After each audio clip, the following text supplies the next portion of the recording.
سلامونه دوستان، خدای وکړي چې روغ جوړ اوسئ. نن به موږ پر ریزیوم یا سی وي باندې بحث وکړو چې څنګه کولی شو چې په ډېره اسانۍ سره او په څو دقیقو کې سی وي جوړه کړو. په سی وي کې اول دغه دا ما ټایپ کړې ده. دغه سی وي کې دغه یو څو شیان ډېر مهم دي چې اول دغه شخص نوم دی. پر مثال دا شخص نوم ورکړو چې مثال هارنومي. دلته اوس مثال ما لیکلی دی چې عابده جنت. نوم به یې لیکئ او تخلص به یې لیکئ. دلته به د هغه شخص ایمیل لیکئ، مثال afghan@gmail.com. دا به لیکئ. وروسته فون نمبر لیکئ، چر شماره‌ایي.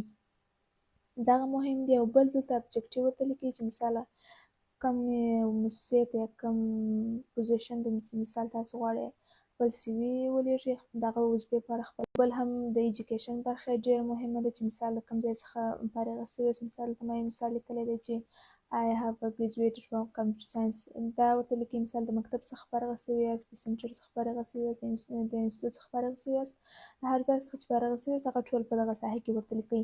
او بل دریم بخش چې دی اکسپیرینس یا تجربه هم ډېره مهمه ده چې مثال په کوم ځایونو کې تاسې اکسپیرینس یا تجربه لرئ په هغه ځای کې I have been مثال working with different organization. مثال په مختلفو ځایونو کې یا مؤسساتو کې په هر ځای کې چې تاسو وظیفه لرئ هغه ورته لیکئ. مثال د څو میاشتو لپاره، د څو کال لپاره هغه ورته لیکئ.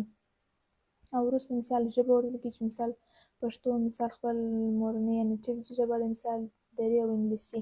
او اخري چې هغه مهارتونه لرئ، مثال کمپیوټر پروګرامونو کې، په انټرنیټ کې، مثال په هر پروګرامونو کې مثال تاسې په هغه پوزیشن کې چې مثال تاسې څونه مهارتونه لرئ هغه دلته ذکر کوئ. دا په سی وي پسې مربوط شیان وو چې په دا شکل سره لیکل کېږي. او وروسته هم سی وي پي ډي اف شکل ته کنورټ کوئ او ورته لیږئ.